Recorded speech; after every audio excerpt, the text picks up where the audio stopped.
আমি যদি আমার ফিগারটাই না দেখাতে পারি তাহলে তো এটা কেমন না, এত কষ্ট করে লাভ কি?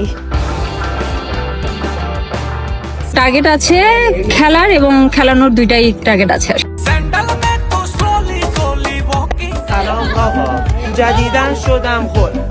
বন্ধুরা, বাংলাদেশে কি ক্রিকেট লিগ হচ্ছে নাকি পম লিগ হচ্ছে? আপনারা যারা দর্শক আছেন তারা বুকে হাত দিয়ে বলেন তো, আপনারা খেলা দেখে কি লজ্জা পাচ্ছেন? বন্ধুরা, তাদের টার্গেট হলো খেলা এবং খেলানো, মানে তারা কি খেলাতে যাচ্ছে? টার্গেট আছে খেলার এবং খেলানোর, দুইটাই টার্গেট আছে। হ্যালো গাইস, আসসালামু আলাইকুম। This is Qudrat and another back to new video. তো বরাবরের মতো আজকেও চলে আসলাম নতুন একটি ভিডিও নিয়ে আপনাদের মাঝে। তো সবাই কেমন আছেন? আশা করি আলহামদুলিল্লাহ ভালো আছেন। বেশি কথা না বাড়িয়ে চলুন শুরু করা যাক আজকের ভিডিও। তাহলে চলো। তো 2025 সালে আবারও শুরু হয়েছে বাংলাদেশে সেলিব্রিটি লিগ, অর্থাৎ সেলিব্রিটিদের কুট খেলা। তো এই খেলায় ভাবের থেকে ভঙ্গি বেশি। কথায় আছে, ছাগল দিয়ে কখনো হাল চাষ করা যায় না।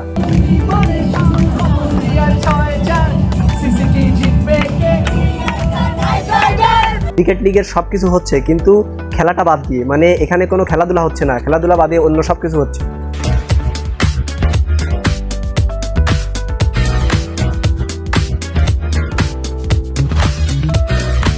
এখানে যে ভাবভঙ্গি এবং শরীরের অঙ্গভঙ্গি দেখাচ্ছে, এতে করে আপনারা কার খেলা বাদ দিয়ে কার খেলা দেখবেন এটা নিয়েই হয়তো দ্বন্দ্বে পড়ে গেছেন। আপনারা এগুলো দেখলেই তো অবাক হয়ে যাবেন যে কারটা বড় কারটা ছোট, কারটা বাদ দিয়ে কারটা দেখবেন, কারণ এক একজনের পারফরমেন্স মারাত্মক লেভেলের। আবার এই লিগে খেলতে এসে এখানে এরা তো চিক্কি গান শুরু করে দিয়েছে।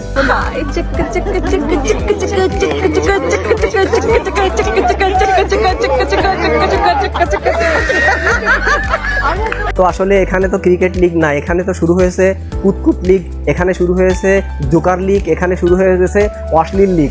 আসলে গত বছর 2024 সালেও এরকম লিগ হয়েছিল, আপনারা তো সেগুলো দেখেছিলেন। সেলিব্রিটি লিগের একজন আপা চার মারিছে, কিন্তু তার চার দুর্নীতি করে দেওয়া হয়নি। এটা চার মারছি, ওটা চার হয়েছে, কিন্তু ম্যানেজমেন্ট দেয় নাই, কারণ ম্যানেজমেন্ট চোরকি চামচামি করা, চোরকিতে মোস্তফা কামাল, রায়হান রাফি এরা থাকে, ওরা আমাদের ক্যারিয়ার নষ্ট করবে। এটা তো আসলে সেলিব্রিটি লিগ, এখানে খেলা দেখানোর চেয়ে বেশি দেখানো হয়েছে মামুর বিটিদের পম, অর্থাৎ কোনটা থুয়ে কোনটা দেখবেন সেগুলো।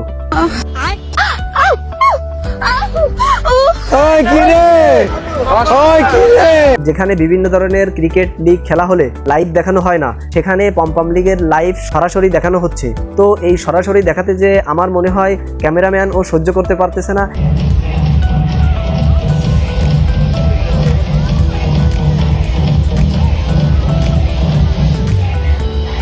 তো এই ক্রিকেট লিগে প্রচুর পরিমাণের পম দেখানো হয়েছে, এই ক্রিকেট লিগে প্রচুর পরিমাণের অস্ট্রেলিয়ান গাই দেখানো হয়েছে। আপনাদের যদি কারো যোগান লাগে তাহলে এইগুলো দেখতে পারেন। তো এবার আপনারা কিছু স্যাম্পল পম দেখে নিন। বাজে অ্যাঙ্গেলে ভিডিও করে রাখে, সেটা তো আমরা কিছু করতে পারবো না। এখানে যারা ক্রিকেট খেলা দেখতে এসেছে তারা অধিকাংশ মতামত দিয়েছে বা বলেছে যে এখানে তারা ক্রিকেট খেলতে আসেনি, এখানে তারা ধনী মানুষের দৃষ্টি আকর্ষণ করতে এসেছে।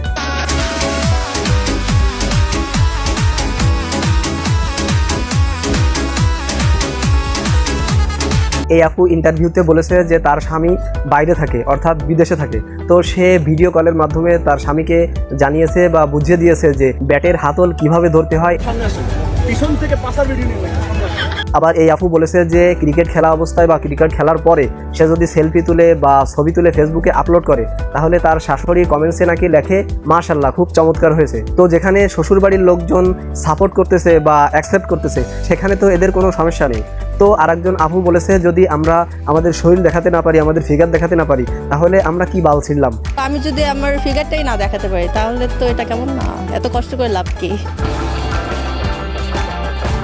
তো এখানে এই মডেলের কথা শুনে আমার ওই দুইটা খিসে কাঁধে উঠে গেছে। তো এখানে একটা ভালো জিনিস হয়েছে, সেটা হলো আদালত থেকে বা কোর্ট থেকে লিগ্যাল নোটিশ পাঠানো হয়েছে এই অশ্লীলতা ছড়ানোর দায়। তো এখানে অশ্লীলতা ছড়ানো হচ্ছে এই মর্মে আদালত থেকে বা কোর্ট থেকে লিগ্যাল নোটিশ পাঠানো হয়েছে 9 জনের বিরুদ্ধে। তো এটা কোর্ট থেকে খুবই ভালো উদ্যোগ গ্রহণ করা হয়েছে। কোনো ধরনের অশ্লীলতা না ছড়ায় এবং এই ক্রিকেটের নামে যেন কেউ কাউকে ক্রিকেটকে কলঙ্কিত না করে। সবাইকে লিগ্যাল নোটিশ পাঠিয়েছি, আগামী 15 দিনের ভিতরে কেন ক্রিকেটের নামে অশ্লীলতা ছড়িয়ে দিয়েছে সেই জন্য 15 দিনের ভিতরে যেন আমাদেরকে এই জবাব প্রদান করে, আনলেস আমরা 15 দিনের পরেই কিন্তু তাদের বিরুদ্ধে আইনগত ব্যবস্থা প্রদান করব। তো আপনারা জানেন যে এই ক্রিকেট খেলা ছোট বাচ্চা থেকে বুড়োরা সবাই দেখে, কিন্তু তারপরেও যে এই ক্রিকেটের নামে যে এই অশ্লীলতা ছড়ানো হচ্ছে, এতে করে সমাজ নষ্ট হয়ে যাচ্ছে। এতে করে বাচ্চারা দেখলে বাচ্চারা কি শিখবে, তাদের পরে কি প্রভাব পড়বে, এবং মুরব্বীরা দেখলে তাদের প্রতিক্রিয়া কি হবে, বা এতে করে দেশে অশান্তি এবং দেশে অশ্লীলতা বা দেশে সকল ধরনের অপকর্ম বেড়ে যাবে। এই কারণে এটা অবশ্যই বন্ধ হওয়া দরকার, এটা মুছে যাওয়া দরকার, এটা পুরোপুরি ব্যান্ড হয়ে যাওয়া দরকার। তো যারা এতক্ষণ ধৈর্য সহকারে দেখেছেন তাদেরকে অসংখ্য ধন্যবাদ। যারা ফেসবুক পেজ থেকে দেখেছেন অবশ্যই পেজটি ফলো করে দিবেন, আর যারা ইউটিউব থেকে দেখেছেন অবশ্যই চ্যানেলটি সাবস্ক্রাইব করবেন। তো আপনাদের সাথে দেখা হবে অন্য কোনো ভিডিও বা অন্য কোনো টপিকসে। সে পর্যন্ত সবাই সুস্থ থাকবেন, ভালো থাকবেন, আল্লাহ হাফেজ।